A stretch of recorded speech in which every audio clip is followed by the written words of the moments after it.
Julie Christiansen is a practicing psychotherapist, actually for quite a long time by now, and also an author of the methodology Anger Solutions, also an author of quite a few books. I know your previous book about anger solutions was actually a big success, and now we're going to talk about Julie's next book, which is also about anger. And also Julie has received quite a lot of awards, I've noticed, very diverse awards, basically for your work and for your contribution. Yeah, I'm really glad to welcome you to Mindvalley and to talk about your book, The Rise of Rage. So with that official intro, welcome once again. Thank you so much. It's such an honor and a pleasure to be here and to be able to chat with the Mindvalley Book Club members. So since I did a casual intro, I want to ask, did I leave out anything which is very important in your opinion? Because sometimes, people have the official bias and then there's this one thing which is much more important than everything else. Yeah, no, I think you got it all. I mean, I've done a lot of things over the course of my career. I've worked in mental health and brain injury and addictions and corrections. Like I've worked sort of the breadth of mental health and social services. But I also worked in the corporate sector. I was a staff writer for a business-to-business newspaper for several years and did a bunch of other things that, worked on the public speaking circuit and that sort of thing.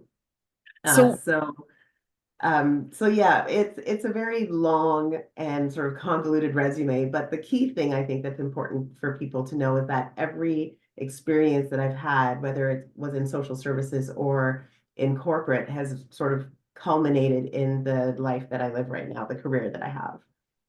So, one of the points which I didn't mention right away is that you are known as Anger Lady, which is a very interesting epithet. And I know that you've actually contributed to media in writing and on TV, consulting them. So I think that's a good crossover question to talk about your book. Why anger? Well, with psychotherapy, I'm sure you were exposed to a lot of emotions, but why anger specifically? What brought you to this topic? Yeah, that's a great question. So when I first started in my career in mental health, I was working in a residential program for people with mental health issues. And of course, there's anger in the house when you have people living together with various disorders like schizophrenia, bipolar, dissociative identity disorder, all the major Axis 1 disorders. There can be tension in the house sometimes. And those tensions boiled over at one point, and our team agreed that we needed to do some sort of anger management program. But when I got searching and looking for resources, I couldn't find anything. And so there were very few resources. This is pre-internet, where we still had to go to the library and use the Dewey Decimal System to find stuff. And there were very few books. The only book that I found that was relevant was Harriet Lerner's The Dance of Anger. And in terms of practical tools that we could use workshop style with clients, that I was struggling to find something. And so I took it upon myself to just do some research and start developing it. And as I was developing it, I realized, oh my goodness, I have some stuff. I've got some stuff in here that I need to work out. And I realized that I was actually quite an angry young person. Mm. And a lot of that had to do with trauma from childhood and different adverse childhood experiences that I had gone through. And I just took it as an exercise of working through these things for myself and seeing if they had any value or not. And if they had value, I included them in the program. And if they had no value, I chucked them. And that has always been the way that I've worked through the Anger Solutions program, is just constantly going through it, revising it, seeing if it's still culturally relevant, all those sorts of things, and making sure that it really fits for the time that we're living in. Mm-hmm. So, I want to ask this. You mentioned just now that you were a pretty angry young lady, and I know that I've done my share of tossing things in the against the wall and breaking technology and whatnot, which I actually read about in your book, and I was a little concerned about my own behavior. But But with that said, I know that at least in our industry, in personal growth, and specifically in the community of Mindvalley, anger is not a very fashionable topic, and very often people would say that, no, I'm not angry, or you're misunderstanding me. It's not anger, it's something else, or I'm never angry with anyone. So in your experience, because you've worked, if I'm not mistaken, about 30 years or maybe more in this industry, in this field, how prevalent is this emotion, and why are we so not willing to acknowledge that we may be having anger? Sure. Yeah, that's a terrific question. I have to say that you talked about my other book, Anger Solutions, and that cover, the original cover was very bright and red, and it caught people's eye. But as soon as they got up close and read the word anger, people would literally take 2 steps back. Mm-hmm. And I always found that really interesting, that it's like, oh, this looks attractive until I see that word, and then I don't want to be associated with that. Or people would come up and say, oh, I know someone who needs that book. And I'd go, yeah, it's probably probably you. But we are so avoidant of the word and the emotion. And I think part of it is that we've never been taught what anger really is. And so we don't understand it. When we're young, and I don't know how it is in Estonia, but certainly in Jamaica, where I was growing up, and then coming to Canada, the expectation was that if you expressed your anger, you were punished for it. Mm-hmm. And so you're taught that anger is bad and that you should avoid it. So we will come up with any other explanation for how we're feeling the way we're feeling, or why we're doing what we're doing, but we don't want to say we're angry, because it's almost as though we equate anger with violence, we equate anger with aggression, all these sorts of things. But really what we're doing is we're saying anger is behavior, and it's not that. Mm-hmm. Anger is what we feel. And anger is a basic emotion. We're all born with the ability to, well, I shouldn't say all, because there are always outliers, but the majority of human beings are born with the ability to feel happiness, sadness, anger, fear, surprise, disgust, contempt, right? Like, we have this range of emotions built into our DNA. And just like fear exists to keep us from danger, anger exists to help us solve our problems. Anger Mm-hmm. is sort of like the little light bulb that goes off when a problem exists and you go, oh, this is an issue. If someone is trying to merge into your lane on the highway and they're literally coming into your car, the appropriate response is to get on the horn to let them know that you're there Mm-hmm. and that their behavior is a problem, Mm-hmm. right? Because if they don't know that you're there, they're going to run into you, and then they're going to cause an accident, and herein lies an even bigger problem. So honking on the horn isn't a signal of anger, it's a signal to say, hey, pay attention, Mm-hmm. you're creating a problem, right? So likewise, anger does the same thing. Anger is like the horn beeping that says, hey, there's a problem over here, you need to pay attention to it, you need to go solve it. But what we've been taught sort of inadvertently by our culture and our parents and society at large is that when you receive that anger signal, you shouldn't do anything with it, because whatever you do is going to get you into trouble. Mm-hmm. And that's simply not true. Mm-hmm. I mean, the civil rights movement came out of anger with regards to how Blacks were being treated in America. The anti-apartheid movement came out of anger. Gandhi's work came out of anger. Mother Teresa's work came out of anger. Even Craig Kielburger's work came out of, I'm upset about the fact that kids have to work and they can't go to school. Let's go do something about it, right? So anger is the appropriate response to our problems. But what we need to learn is how to express that anger so that we can solve the problems.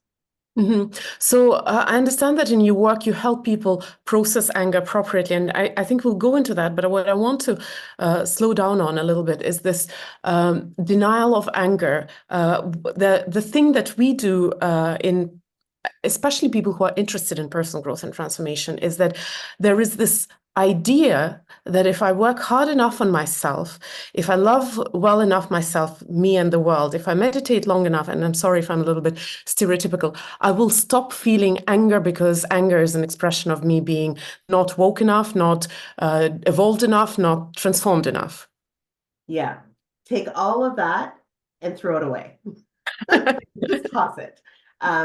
Your level of um,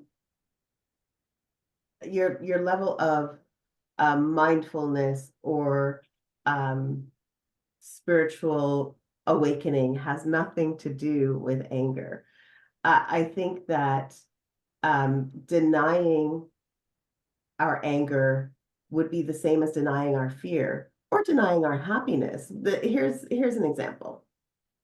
If you won today $10 million in the lottery, you would be celebrating in some kind of way. You wouldn't just look at the ticket and go, "Oh, I won 10 million bucks.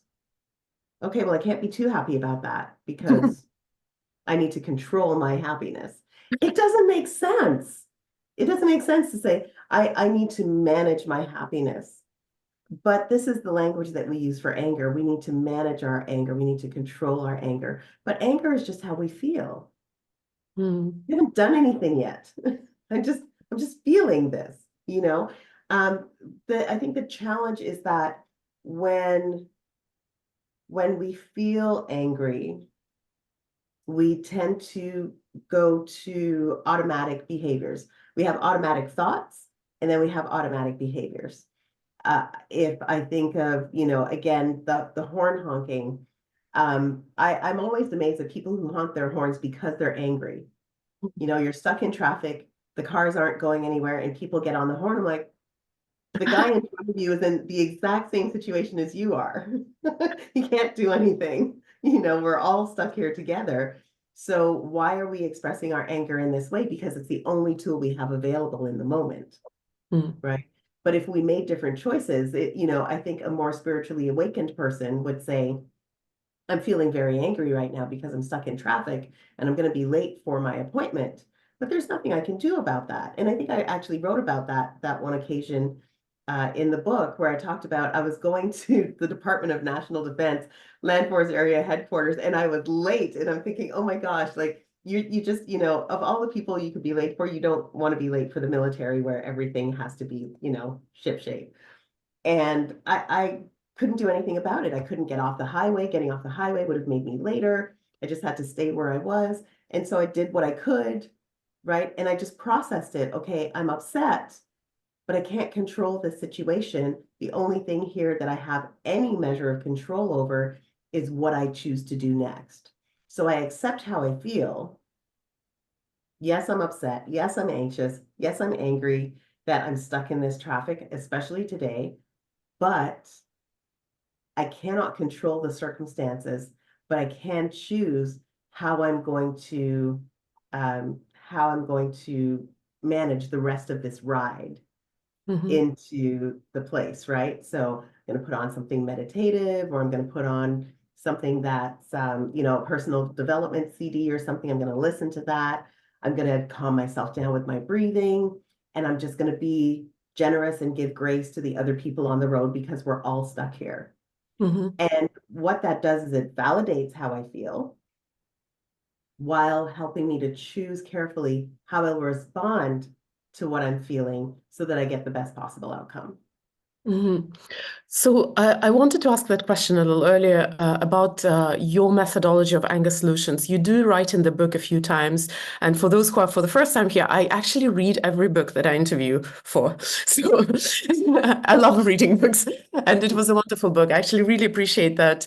Thank you so much. You have such a multidisciplinary approach, and you refer to so many different strands of psychology and explain actually even the way our brain works in this. I really love this analogy. It was, sorry, this. Yeah, It was yeah. really, But maybe we'll get to that in a moment. What I wanted to ask, you do mention in your book a few times that anger solutions are quite different from the traditional ways of us managing anger, because there are anger management programs, at least, well, from Europe, it looks like there are in US because I've seen them in the movies. So how is your methodology different and why is it different? Okay, so how it's different is that our focus is on anger as emotion, and that is the basis of everything that we do. One of the things that I write about in the book is the anger iceberg, which I think everyone has seen at some point. If you're interested in self-help and you have Pinterest or you have Instagram, you've probably seen the anger iceberg pop up. And the general idea of the original anger iceberg is that you have this iceberg, it's sitting in the ocean, and they say something like, this is what you see on the top. What you see on the top is anger. And what you see underneath are all these other emotions, fear, disappointment, whatever. And the argument is that anger is secondary to all of those things that you see below. Mm-hmm. There is an inherent flaw in that logic because anger is not behavior and anger is not visible, right? Not in, aside from facial expressions or behaviors, there are people who can stay calm, but they're growing an ulcer inside and Mm-hmm. they're angry too. So anger is what we feel. What you see on the top, what you see on the iceberg is behavior. And what is underneath the surface is anger plus all of those other emotions, right? So, excuse me. So the idea is that uh, the traditional anger management programs focus on anger behaviors. And so they're basically doing behavior management, right? Mm-hmm. Or behavior modification. Whereas what I'm trying to do, I'm sorry, what I'm trying to do is to encourage people to acknowledge the behavior, to accept the behavior, or sorry, acknowledge the emotion. Good Lord. Acknowledge the emotion, accept the emotion, and then choose their behavior based on the desired outcome that they would like to see. Because now we're focusing on the problem, right? Instead of just trying to fix our emotions. So anger solutions is about problem solving Mm-hmm. more than it is about behavior management or behavior modification. I hope that answers the question. Yeah, so I guess the question is why how do you choose the different behavior? Because when we feel angry, I guess we actually lose control. I mean, I've broken a few devices in my lifetime, and then of course afterwards you see the consequences of those Yeah, actions. So what is the way to actually slow down and choose an appropriate behavior? right. So one of the things that anger management programs do really well is they teach people to take deep breaths and count to 10. Everyone who's ever come to me for anger management has said, yeah, they taught me to take a deep breath and count to 10. So what this does is it oxygenates the brain so that um, we can think more clearly. Because, and maybe I should share the upstairs downstairs brain analogy now because I think that will help to answer the question. So in the book, I encourage people to make a fist. So if you make a fist like this, make sure that your thumb is in the inside. We don't punch people like this, I don't think, but No. and we don't want to punch people anyway. So we make the fist. And if you think of this as your brain, so this is your brain, this is your brain stem. Out here, the upstairs brain would be the white matter, your cerebral cortex. Underneath is your amygdala, your limbic system. This is your first brain, right? This is the earliest part of the brain that develops. And this part of the brain is responsible for motivation, emotion, instinct, and survival. Okay, so this is where fight or flight lives. Right here is in the downstairs brain. And what happens is that your executive function is controlled by your frontal lobes in the upstairs brain. And when something happens, when you get that signal that says you need to be angry about this, what happens is the brain begins to it sends out all of these signals and it creates this cascade of responses, which includes pulling oxygen away from your cerebral cortex and away from your outer extremities to feed your internal organs in case you decide to run or fight, right? And that's something you can't control. It just does it sort of automatically. So what we want to do is we want to get back our executive function, and we do that by taking a deep breath. And you can literally, on the exhale, you can feel your body just start to do this. It starts to deflate. So we take a few deep breaths, and then we exhale, and then we ask ourselves some key questions. So the key questions are, what is happening? What does it mean? How do I feel about it? What would I like to see happen? How would I like this problem to be solved? What are the things that I could do to solve this problem? What's the best thing that can happen and the worst thing that can happen if I try any of these options that I've come up with? And then and only then do I start looking at which option I'm going to use and follow through on. And then the other question I love to ask is, what's the lifetime value of this event? Because if the event has no lifetime value, why am I investing energy in it? Mm. Right? Why don't I just let it go? And so then you can make a really clear decision about how you're going to address the problem. And most of the time, we need someone else to help us solve the problem. And so we can have a conversation with them. If we're on the roads and we honk the horn, we're really just, that is the conversation, right? Because you can't get out of your car and go talk to someone, but you can honk the horn and say, hey, I'm over here. And then the other driver says, oh, I'm so sorry. And then they back off, right? That's your conversation. That's your problem solved. But when it's in a workplace, when it's with your partner, when it's with your children, maybe you need to have a deeper conversation because there's greater lifetime value in those relationships. I really love the idea of lifetime value.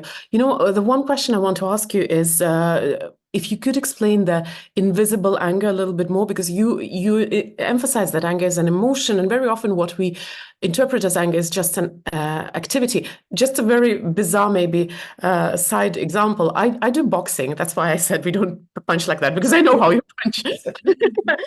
I do boxing, and very often when people, I've done it for 6 years, very often when people hear that, they say, oh, you must be such an angry person. I don't consider myself an angry person. Wow. Sometimes I get angry, but I don't consider myself an angry person. So what are the invisible, just maybe it's a self-defense question, what are the invisible examples of anger? And is it possible to detect them, let's say, in people who are in your life? Great question.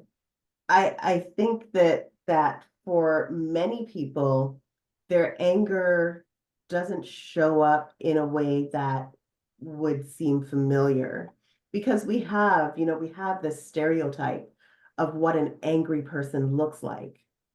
The aggressive stance and the stern face and talking through their teeth. And I mean, we have all these ideas of what anger looks like in a person. And so it's quite easy for people who internalize their anger to slip under the radar and not be noticed. But what I will say is that overall, I think for women in particular, that anger more often than not shows up as anxiety or depression. And so when women come into my practice and they say, I'm going through this and I'm going through that, and I'm having this struggle at work, and I'm feeling really depressed, I will often ask them to do the anger assessment because my suspicion is that they're angry, but they're internalizing it. And because they've held it inside, it's manifesting as depression or anxiety. Whereas with men, I think it's kind of the opposite, where it's easier for a man to respond with aggression than it is for a man to admit that he has anxiety. So very often we'll see men that are struggling with anxiety or struggling with depression, they will respond very aggressively because they're trying to mask what they're actually feeling. Whereas women mask their anger with anxiety and depression because it's more acceptable for women to have anxiety and depression than it is for men. Very interesting kind of differences, but we all feel anger the same. And that's the thing that I find really fascinating and interesting. So, I really also like that you started your book with a little historical journey into anger, and this idea that there are some people who are privileged to feel and express anger, and then other people who shouldn't. Do you? I know you talked about that in historical context, but do you think it's still the case? Is it more appropriate for some people to express their anger, like bosses sometimes are kind of excused from being angry? Or I would probably even venture into a little tricky territory. I know that some people with neurodivergent people like Asperger's would say that they are snappy and jerky, but that's just the way they are. What would you comment to that? Yeah, I think it is very much still the case today. I mean, if I just look around, I had a really interesting discussion on Sunday actually with a friend around what's happening on university campuses in terms of protests. And we kind of shared our ideas back and forth because we're both academics.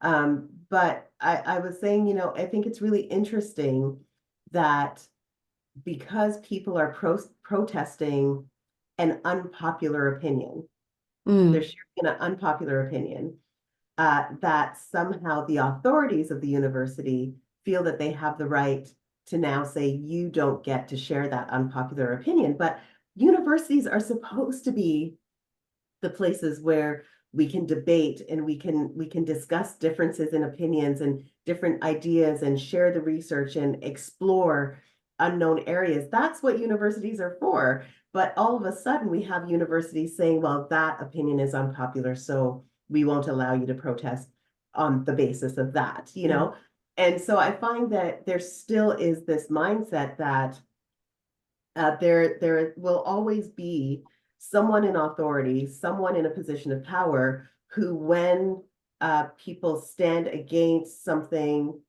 or stand for something that they disagree with, will say, well, you're just a bunch of angry youths and mm, you need to calm down and take that elsewhere. This isn't the place for it. But I also think too, what is the thing that they say, that the victor is the one who gets to write history? And so when you see people who have an abundance of power, when they get angry, it's okay. mm. When other people are angry at something that they've done, they say, I don't know what you're talking about. It's almost like gaslighting on a, on a really macro level.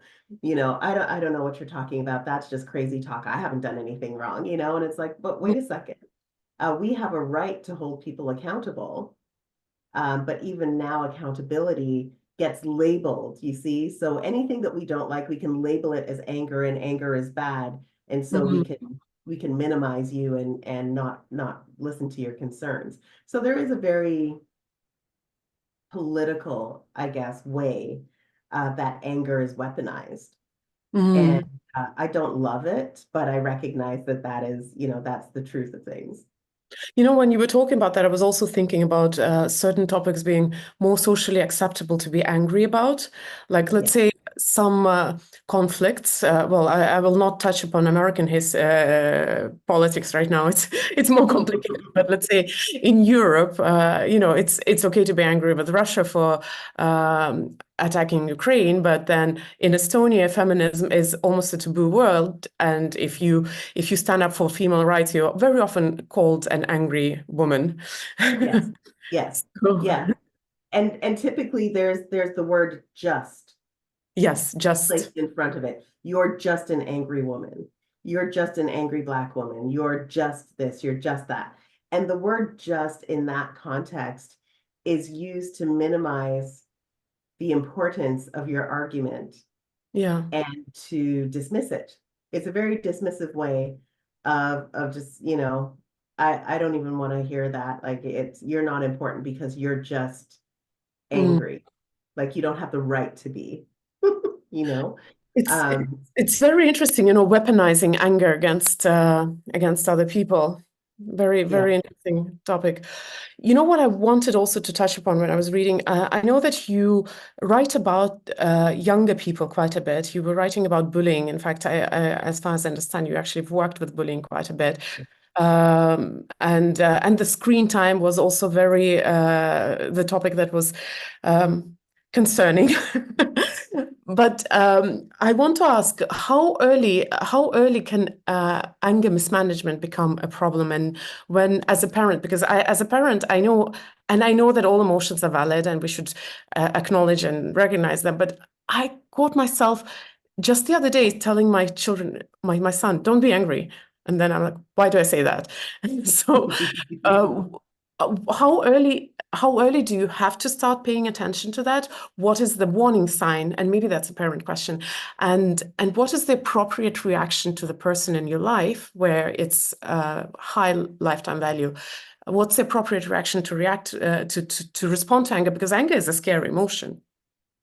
It can be scary. It doesn't have to be. And I think if we can teach our kids early that anger isn't scary, then I think we can accomplish much more in teaching them how to master their emotions and to express them appropriately. So anger begins to develop in babies around the age of 1. So as babies are, learning to crawl and learning to walk, and they're practicing their gross motor skills and their fine motor skills, and they're having trouble.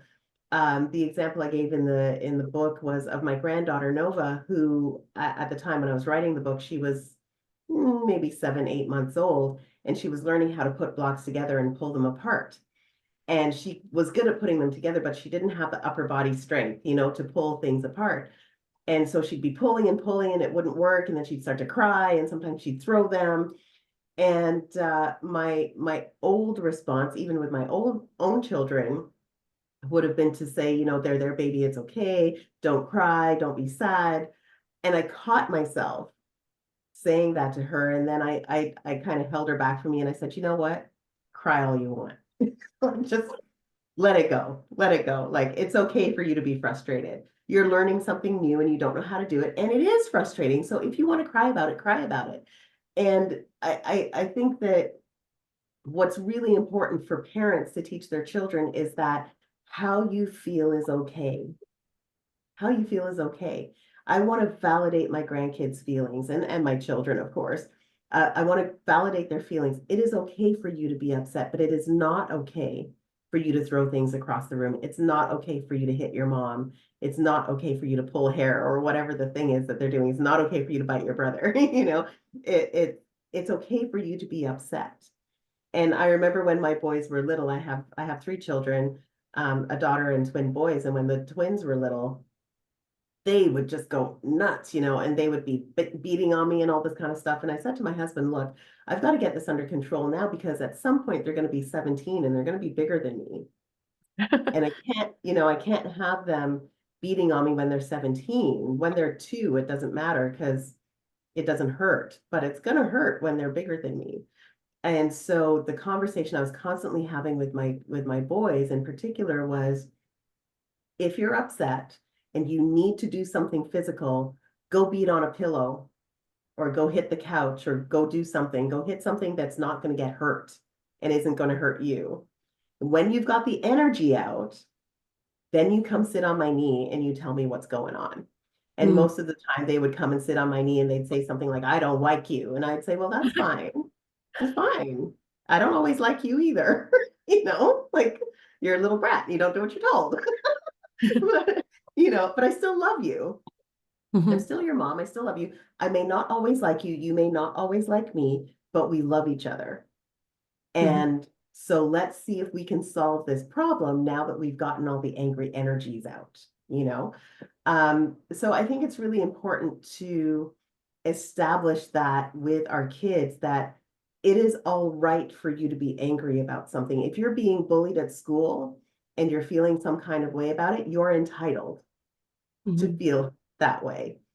I never want to say, don't be mad, don't be scared, don't, no, how you feel is how you feel. But let's identify the problem that generated the feeling, and let's see what we can do to solve that. Because if you solve the problem that generated the feeling will work itself out.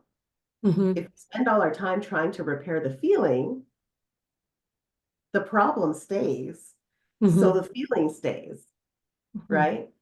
So we've got to get it right, where we're focusing on solving the problems that generated the angry feelings, and then the anger will take care of itself. Hmm. I'll maybe twist now a little bit this question, because I think when it comes to our children, the scary part about anger is this equation of anger to aggression. We sometimes worried, what if something is wrong with my child? But let's say if you're encountering anger in work or in social life where that person's feelings are not really under your control, well, as if anything is ever under your control. How do you respond to anger? Because angry people can be scary, because angry people often would get up and slap. Yes. Yeah. I mean, when people are acting out, right? So we've got to remember that some people act out their anger, some people internalize their anger. So for the people who are acting out their anger, one of the biggest pieces of advice that I can offer to people is do not escalate. Don't escalate.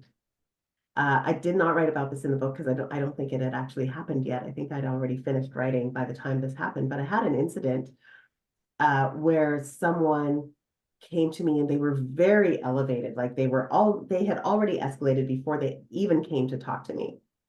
There was a lot of yelling, there was a lot of screaming, there was a lot of crying, there was some throwing of things, there was some, assignations of blame and all these sorts of things.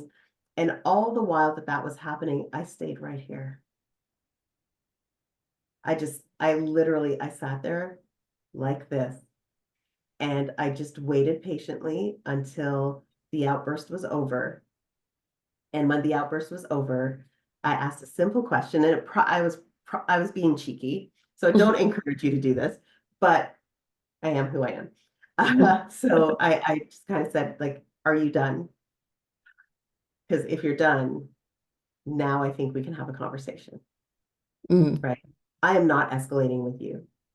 What people who act out want is for us to spiral upwards with them, so that at some point in the argument they can say, you see, this is why I don't ever come to you, because you're doing.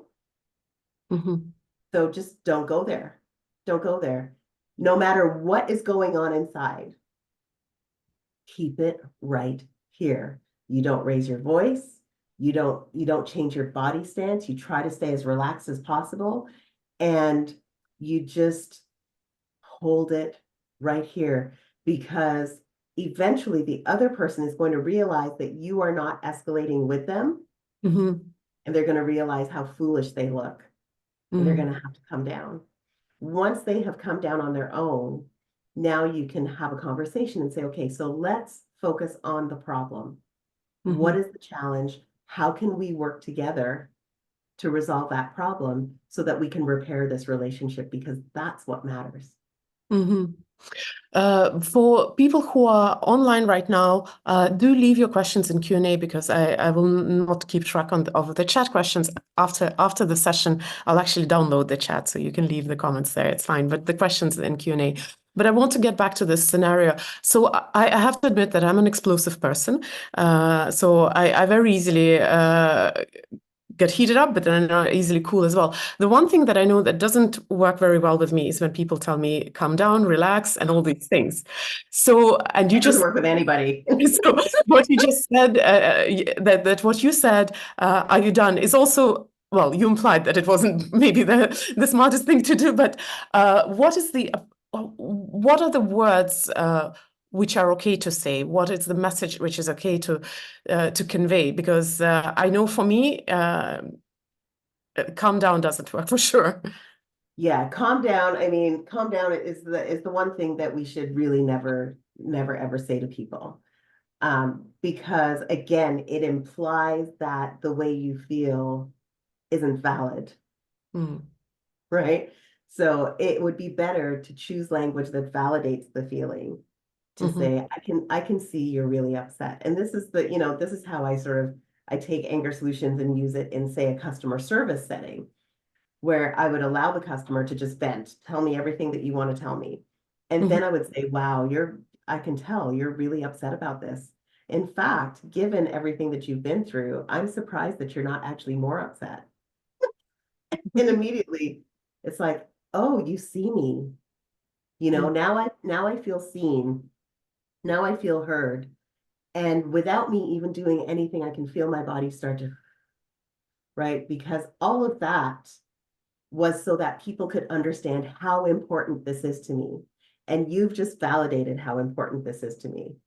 And Mm-hmm. so I already feel better, right? And if you can do a good job of validating the other person's feelings and their emotions, then what will happen is you can shift the conversation now to what's really going on? How can I help you? How can I support you? Mm-hmm. I think because people are so fearful of anger that when they see it, they immediately want you to stop. Just stop it, because they're frightened now of how you're feeling. Your feelings have nothing to do with them, right? In that way. So again, it's like learning that what's going on over there is a representation. It's a physical, behavioral representation of what this person is feeling. They're Mm-hmm. feeling this way because they have a problem. They're Mm-hmm. coming to me because they think I can help them solve the problem, right? Like if we can just stay mindful of that, Mm-hmm. then it's like, okay, I'm here for you. I'm so sorry you're going through this. What can I do to help you? What do you need? And it Mm-hmm. shifts the conversation. Mm-hmm. Thank you for that. As an explosive person, I definitely know what doesn't work with that. But so I have one question which is in Spanish. I'm sorry, I can't. I don't speak Spanish, so I saw the question. They were asking if there's any translation because oh. they could not understand English that well. Oh well, I'm so sorry about that. We don't Sorry. uh, we don't And have a I pro can read Spanish, but I can't speak it, so I can't help you there. well, I think it's a very, very interesting topic, and maybe that leads to the next question, which I want to ask. In our industry, we have teachers teaching about a lot of different things, but what I love about classical psychology, and I call it classical psychology, maybe it's a wrong term to that, is that actually a lot of our humanly problems have been resolved there. It's just that we don't have enough education. I know you write about that also in your book about how you believe that children should be taught basic emotional regulation fairly early on. What I want to ask is.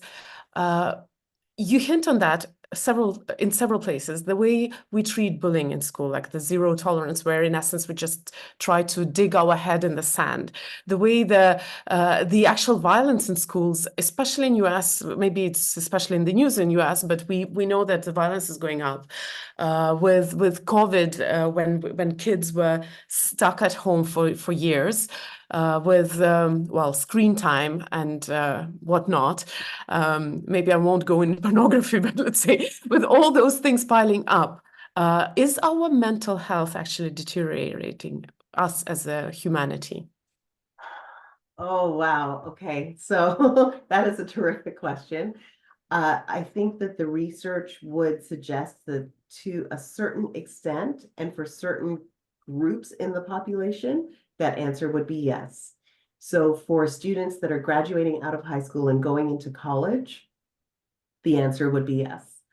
And certainly for our younger school age children, particularly between the the age ranges of 10 and 14, I would also say yes. And maybe it is a blanket yes, now that I'm thinking about it, because the other area where we're seeing increases in depression and social isolation is in our elders. Mm, Because, in more collectivist societies, our elders um, are respected and they're held in the bosom of the community and they're well taken care of and they're not sort of ostracized from the community. Whereas in Western culture, we see a lot of people, when they get to a certain age and we can't take care of them anymore, because, I've got my job and this one's got their job and the kids are busy and all the things. So we move them into long-term care and they're just, in many cases, because long-term care is expensive and most people can't afford it. So we have community run long-term care, that's government funded. But because it's government funded, the budgets are limited and they don't have as much money to invest in different things. And so it becomes a warehouse for our elders. And even when our elders are still living in the community, once they've lost their driver's license and they've lost their mobility, they can't get out as much. They don't have as many people coming in to visit. And so that sense of isolation feeds depression to the point where they feel very hopeless and helpless. So I think in many areas of our society, the things that we have introduced that were supposed to make life easier for us have actually negatively impacted our mental health for sure. So on a personal level, and I know I'm already getting probably over time, but it's an interesting topic. On a personal level, is there anything we can do to alleviate this problem, at least for our loved ones? Yeah. I'm of the mindset that if a child is being bullied at school, we, the parents, have a responsibility to ensure that our children are being safe. If a woman were being abused by her partner, we wouldn't take her out of that setting and then say, well, he's only doing it, he's only beating you because he likes you. So you can go home now, everything will be okay. We wouldn't do that. If a woman wanted out of that situation, we would do everything we could to protect her. We'd put her in a women's shelter, we'd set her up with resources, right? But we continue to send our children back into a harmful environment where their lives and their self-esteem and their mental health is being threatened. So I'm a huge advocate of pulling kids out of school. If the school will not step up and support the child in a way that makes sense to keep the child safe, I will pull my child. And I've encouraged parents to do that. And so in many cases, parents have pulled their children, they've put them into alternative education, or they've homeschooled them for a time, or worked with the school board to have them go to school virtually so that they're not continually put in a place where they could be harmed. And then I think for our seniors, that's a little trickier because again, Western society has set life up in such a way that we can't just take time off work to care for our aging parents. There are no financial supports really set in place for that. And so I think what it really comes down to is having conversations about what it means if you're going to put a loved one into long-term care. How will we support this person? Who's going to go and visit? And let's get ourselves, let's put ourselves on a rotation and let's make sure that if there's a wedding or a family get together, a birthday party, whatever it is, that someone's going to go and pick that person up, or we're going to get them transit, for their wheelchair so that they can come and they can be a part of what's going on, so that they don't feel so isolated. And all of that contact will help to stave off the depression and help them feel like they're still a person of value to the family and to the community. And it will certainly help in terms of life expectancy, but also quality of life overall. Thank you for this suggestion. I saw there were some questions. Oh my God, guys, why do you send questions at the end of the what are the names of Julie's books? Very great question, because I was about to ask. Great talk. Thank you. Thank you, Helen. So I'm going to, since I'm supposed to finish already a few minutes ago, I'm going to do the traditional thing. First of all, I'm going to ask everybody who's online right now with us to leave a heart for Julie in the chat. And those who are going to be watching it later in recording, do leave a heart under the video. I believe in this huge energy of hearts. I think it always translates through time and distance. Julie, can you talk about your books? Where can people get them? Of course, on Amazon, but Sure. Yeah. Sure. The Rise of Rage. The Rise of Rage is available everywhere. So whatever your favorite bookstore is, whether that's Indigo, Barnes and Noble, Ingram Spark, Chapters, Apple Books, wherever you can find it. My other books, probably the easiest place to find them would be through my website. So if you just go to my website, I can actually put it in the chat. Yes. It's angersolution.com. And if you go to the store, it will list all my books there. The majority of my books are on Amazon. and Mhm. Google Books and Apple and all the other places as well. So yeah, that's how you can find them. And certainly, I wanted to, is it okay, Christina, if I just mentioned Yeah, yeah, of the course. special offer? So I know that, all the things that we've talked about today in terms of bullying and education and screen time and challenges in the workplace, they're pretty prevalent. I hear about them all the time with people coming into my office. So I developed a course called Triggering the Dragon. For those of you who are going to read this, you'll see in the introduction that I do talk a little bit about anger being like the dragon. And so I developed this course. It is anger solutions, but written for everybody. It's interactive.